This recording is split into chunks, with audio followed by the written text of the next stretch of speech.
Hello दोस्तों, कैसे हैं आप लोग। क्या आप ऐसे इलाके में रहना पसंद करेंगे जहाँ पे इतनी ज़्यादा बर्फ़ पड़ती है। मैं ओरिजिनली जहाँ से बिलोंग करता हूँ वो मतलब हॉटेस्ट रीजन्स में से है, जहाँ पे टेम्परेचर जून जुलाई में 10 दिन ऐसे होते हैं जब जहाँ पे 53 तक भी जाता है। वहाँ से मैं बिलोंग करता हूँ और अब यहाँ पे मैं रह रहा हूँ जो one of the like snowiest areas में से एक है दुनिया में।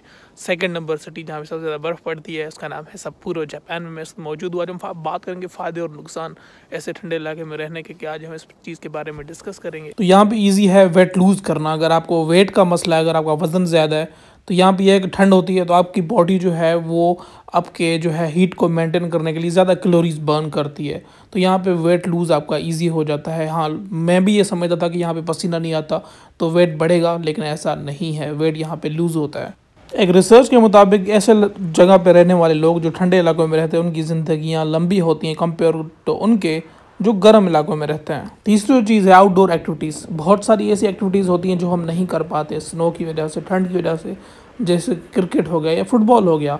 लेकिन उसके साथ कुछ ऐसी एक्टिविटीज़ स्नो के एरियाज़ में आ जाती हैं जो हम वैसे नॉर्मल दिनों में नहीं कर पाते, जैसे कि स्नो बोर्डिंग और स्की करना। तो ये यहाँ पे एक एडवांटेज इन चीज़ों का रहता है कि डिफरेंट किस्म की आउटडोर एक्टिविटीज़ निकल के आ जाती हैं। अगर नुकसान की बात करें ऐसे एरिया में रहने के, तो वो है स्नो को हटाना। तो ये बड़ी क्वारी हो जाती है, आपको हैवी मशीनरी रखनी पड़ती है। अगर नहीं है तो फिर आपको स्पेशली जब आप गाड़ी निकालते हो तो गाड़ी के आगे पीछे ऊपर नीचे से ये सारी बर्फ़ हटानी पड़ती है। तो काफ़ी गाड़ी निकालते निकालते काफ़ी टाइम लग जाता है और आपके जो घर के आसपास उसको रोड से जो है बर्फ़ हटाने के लिए, तो ये भी एक बड़ा मसला यहाँ पे होता है। तो लेकिन यह है कि वो एक किस्म की एक एक्सरसाइज हो जाती है आपकी, तो वो भी इसका एक किस्म का एक फ़ायदा भी हो ही जाता है। और अगर नुकसान की बात करें तो स्लिप होते हो आप। आपने अगर यहाँ पे स्नो के शूज़ और गाड़ी में स्नो के टायर भी डाले हुए हैं, उसके बावजूद भी अक्सर जो है गाड़ी भी आपके कंट्रोल से कभी कभार निकल जाती है और आप खुद भी जो है चलते चलते स्लिप हो जाते हो।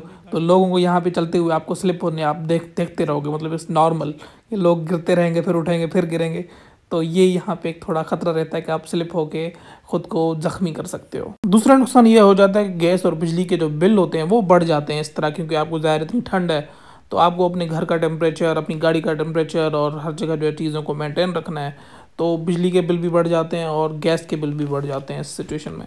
एक फ़ायदा ये होता है कि अगर आपको ड्रेसिंग करने का, जिस तरह अगर लॉन्ग कोट्स और इस तरह की चीज़ें, जैकेट्स और लेदर जैकेट्स, इस तरह की चीज़ें पहनने का शौक़ है तो ज़ाहिर गर्म मौसम में आप नहीं कर सकते। तो यहाँ पे आप बहुत सारे किस्म की इस तरह की ड्रेसिंग्स और ये चीज़ें ट्राई कर सकते होते हो इस तरह के मौसम में, और आप अपनी ड्रेसिंग के जो शौक़ हैं वो आप पूरे कर सकते हो। तो गर्मियों में आपको मच्छरों और कीड़ों मकोड़ों से वास्ता पड़ता है तो जो आपको तंग करते हैं। तो यहाँ पे ये है कि सर्दियों जहाँ पे इस तरह की बर्फ़ है तो वहाँ पे ये टेंशन नहीं होती है, तो यहाँ पे कीड़े मकोड़े ज़्यादा आपको तंग नहीं करते।